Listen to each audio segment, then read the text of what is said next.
Ito blind item natin tungkol sa pageant na pinag-uusapan na isang malaking pageant na how true na may away di umano ang organizer dito. Talaga daw na yung parang sila, parang sa pera di umano ang Hindi daw sila magkasundo. Oo. Kasi, di ba sa kanyang mga pageant, may mga 2 organizer, 3 organizer. This time, hindi raw magkasundo. Tapos, halimbawa, may sponsor yung yung isa, parang minsan sinasadya daw na hindi mabanggit yung mga sponsor na nahanap ng isang organizer. Naharap? Oo, kaya hindi nababanggit. Bakit yung binanggit ganyan? Nagtatalakan sila. Ay, bongga. Ano kayang to? Ano kayang beauty pageant ito? Malaki. Social, di ba, bongga? Malaki. Sikat, di ba? Pero marami namang pageant na kaya walang time, di ba? Doon, correct. Pero nakakaloka, parang how true din na na nahihirapan daw sila sa budget. Kaya talagang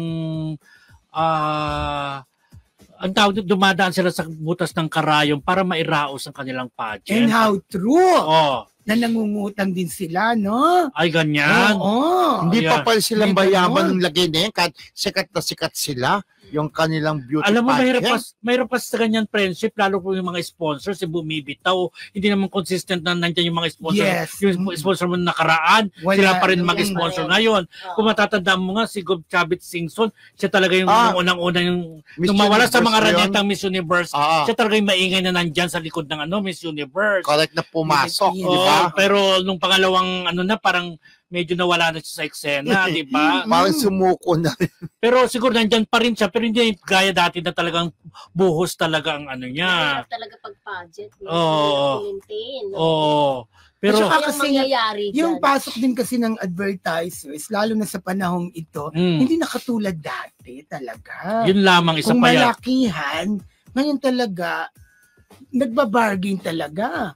Para Saka how true na isang malaking company di umano na talagang sumusuporta sa kanila. Hindi na rin presenter yata, parang may balanse pa nga yata na pagkukulang yung pageant na pinupunan na lang nila ginagawang hurado yung mga Parang yun ang pinakabayad. Oo, parang gano'n na binabawas unti-unti. How true, How true. Siyempre, yun po yung mga nakarating lang sa amin. Ewan lang namin kung aaminin nila. Papaoy ko ba yan?